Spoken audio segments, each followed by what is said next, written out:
Greetings and welcome back to the channel. And today we are going to be reading an amazing story from Sudha Murthy's Grandma's Bag of Stories. So let's get started. The title of the story is Doctor Doctor. On a blazing hot summer afternoon, an old man came walking down a narrow village path. He was tired and thirsty. Right by the road, he spotted a tiny grocery store. It had a tin roof and mud walls. The shopkeeper sat inside, fanning himself and shooing away the flies that were buzzing around in the stifling heat. There was a little bench in front of the store where the villagers met when evening came and the land had cooled down. The old man flopped down on the bench. He was so tired that for a while he could not speak. Finally, he opened his mouth and uttered one word: water. Now, this village had been facing a horrible problem for a long time. It was near a great desert and the rains came only once a year to fill its ponds and wells. But the rains had disappeared for the last 2 years and the villagers had been making do with water from a faraway stream. Every morning, groups of men and women walked a long distance, filled their pots from the little stream and used that the whole day. Naturally, no one wanted to waste even a drop of this precious water. Yet, how do you say no to a thirsty, tired old man when he asks for water? Without a second thought, the shopkeeper, Ravi, who was very kind-hearted, poured out a tumbler of water from his pot and gave it to the old man. The old man drank it up greedily. Then he said one more word: more. And without waiting for Ravi to give it to him, he lunged for the pot, picked it up and lifting it to his lips, drank up Ravi's entire day's supply of water. Poor Ravi. What could he do? He just stared in dismay. Then he told himself, never mind. After all, I did help someone in need. The stranger, meanwhile, now seemed to feel better. He handed the pot back to Ravi, gave a smile that filled Ravi's heart with warmth and said, my son, always be kind like this. Help everyone who comes to you like you helped me, and you will be blessed. Then he picked up his stick and slowly hobbled down the road. Ravi watched the strange old man disappear into the distance, then returned to his shop. The afternoon heat grew worse. After a while, Ravi felt his head was about to burst with a headache. His lips were parched and his throat hurt. It was so dry. He really needed a drink of water, but the visitor had finished it all up.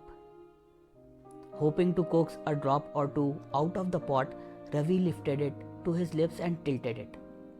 Imagine his surprise when a gush of water ran down his face.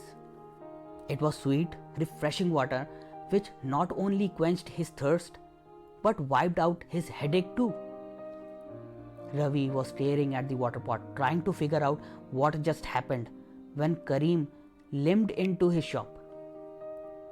Karim was a young man who had hurt his leg in an accident many years ago, which had left him with a limp. When he was unwell or tired, his limp became worse.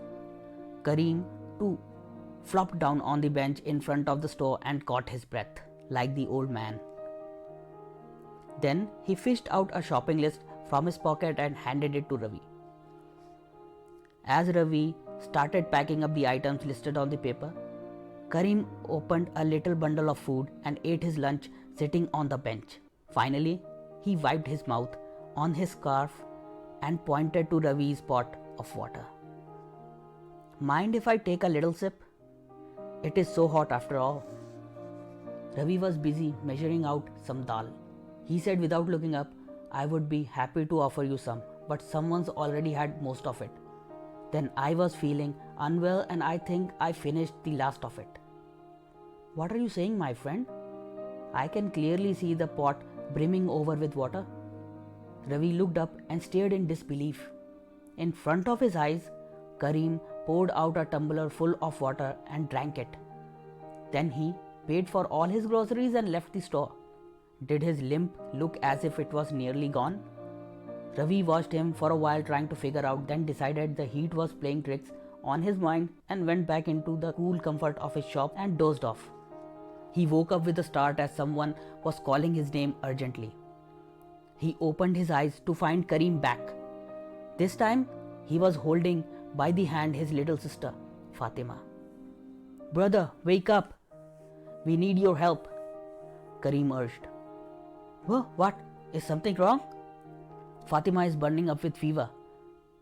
"Then go to a doctor. Why have you got her to a grocery shop?" Karim stared at him and said, "You mean you don't know how you just helped me? My leg, which has been troubling me for last many years, healed up on its own as soon as I drank the water from your magic pitcher. Give Fatima a drink from it too. I am sure her fever will disappear in no time." Ravi was astounded. Magic pitcher? Healing water? What was Karim going on about? Nonetheless, he passed the pot to Fatima. She drank a bit, then sat down to rest. Within minutes, she lifted her head and said, "It is true, brothers. I am indeed cured of the fever." Soon the news spread in the village like wildfire. Ravi, the quiet, kind grocery storekeeper, was now the owner of a magic pitcher, the waters from which could heal anyone of any disease. Every night, Ravi left the pitcher in the store, and in the morning it would be filled to the brim with sweet, cool water. Daily, a queue of sick people and their relatives collected in front of his shop. To each one, Ravi gave a drink of the water, and they went away saying they were now better. The pot was never empty. Ravi realized that the old man he had helped must have given him this gift in gratitude. Ravi understood what a great gift it was and thanked him daily in his mind. Soon his little store turned into a hospital. Ravi did not charge a paisa for the water. People would leave some money, some gifts for him, and others did not pay him anything. But he was still happy with that. One day, a rich landlord's servant appeared at his doorstep and said, "My master is unwell. Come with me and give him a drink of your water." Ravi replied, "See the crowd of people behind you waiting for their turn. How can I leave without helping them and go to your master?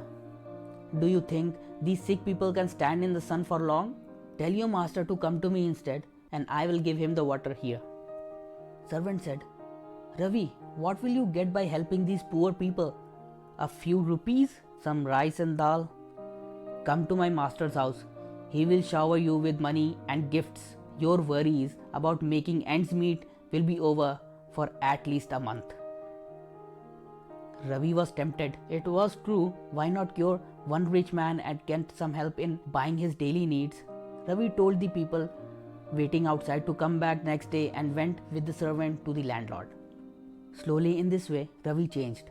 Where once he could not bear to see the pain and sadness of the sick and poor people, he now started each day hoping he would get one rich patient at least who would pay him handsomely.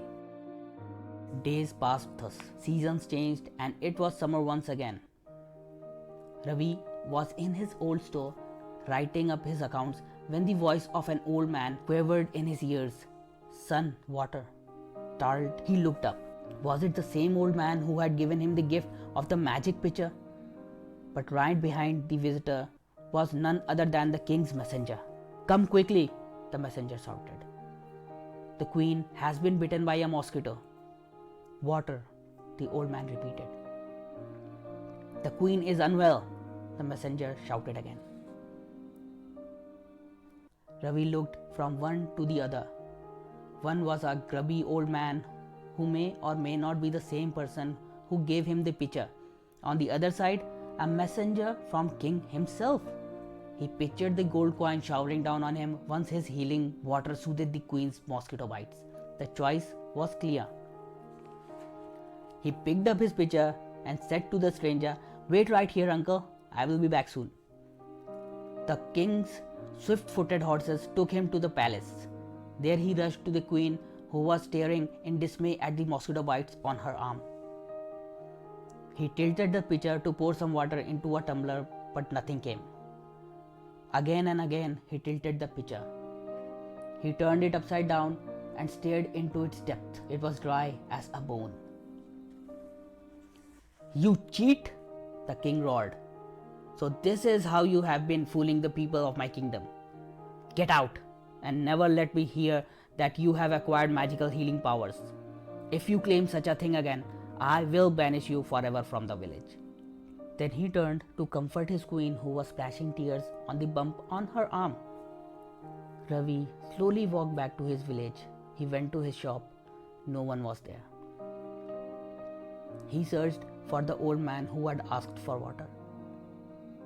He was nowhere to be seen. He called out, "Uncle, I am sorry. I made a mistake. Please do come. I will give you water." But there was no reply. Now he realized this was the same old man whom he met a year back. He remembered the people he had healed once out of kindness and compassion, and how much they had blessed and loved him in return. He remembered their little acts of generosity, sparing him a few coins, a bundle of vegetables from their garden in return for the water. When did he become so selfish and greedy that he would neglect the people who had needed him the most? The old man had taken back his powers when he sensed Ravi had misused the gift. Never mind, Ravi smiled to himself.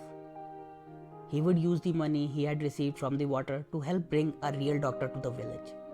Someone who would help the people with his knowledge of medicines and diseases, so that they need not wait for a magician to cure them of their illness.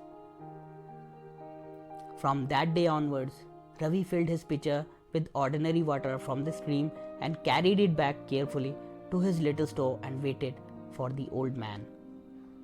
Maybe one day he would be back, but till then, Ravi was determined to bring a real medicine man to his village.